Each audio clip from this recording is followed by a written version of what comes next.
এক টুকরো মাংস দিয়ে বানিয়ে নিন 1 টাকার গরিবের কাবাব। কাউকে বিশ্বাসই করাতে পারবেন না, টেস্টি টেস্টি কাবাবগুলো মাত্র 1 টুকরো মাংস দিয়ে তৈরি। ওই যে কথায় আছে না, কম করে বেশি মিষ্টি।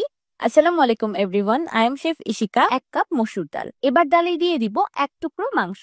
আমি মাংসর পিসটাকে ছোট ছোট করে কেটে নিয়েছি যেন দ্রুতই সিদ্ধ হয়ে যায়। এবার দিয়ে দিলাম 1/4 কাপ পেঁয়াজ কুচি, 1 চা চামচ হলুদের গুঁড়া, 1 চা চামচ ধনিয়ার গুঁড়া, 1 টেবিল চামচ লাল মরিচের গুঁড়া, 1/2 চা চামচ বা স্বাদ মতো লবণ, আর 2 কাপ পানি, 2 চা চামচ আদা রসুন বাটা। এবার চুলায় মিডিয়াম টু লো হিটে কাবাবের মিশ্রণটাকে ঢেকে রান্না করব সম্পূর্ণ সিদ্ধ হয়ে যাওয়া পর্যন্ত। টেবিল চামচ বা স্বাদ মতো কাঁচামরিচ কুচি। এবার কাবাবের মিশ্রণটাকে চুলা থেকে নামিয়ে সাইডে রেখে দিব ঠান্ডা হওয়ার জন্য।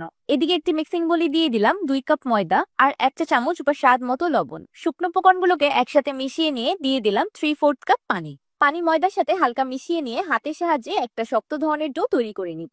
এখন চপিং বোর্ডের উপর অল্প একটু শুকনো ময়দা ডাস্ট করে একটি বড় সাইজের রুটি বেলে নিব। এবার হাতের সাহায্যে কাবাবের মিশ্রণটাকে রুটির চারিদিকে ছড়িয়ে দিব। এবার এক পাশ থেকে আঙুলের সাহায্যে রুটিটাকে রোল করে নিব। এবার নাইফের সাহায্যে আড়াআড়ি করে কেটে কাবাবের পিসেসগুলোকে বের করে নিব। কাবাবগুলোকে আলতো হাতে প্রেস করে হালকা ফ্ল্যাট করে দিলাম। এই অবস্থায় আপনারা কাবাবগুলোকে যে কোনো এয়ারটাইট বক্সে করে ডিপ ফ্রিজে সংরক্ষণ করতে পারবেন 1 মাসের মতো।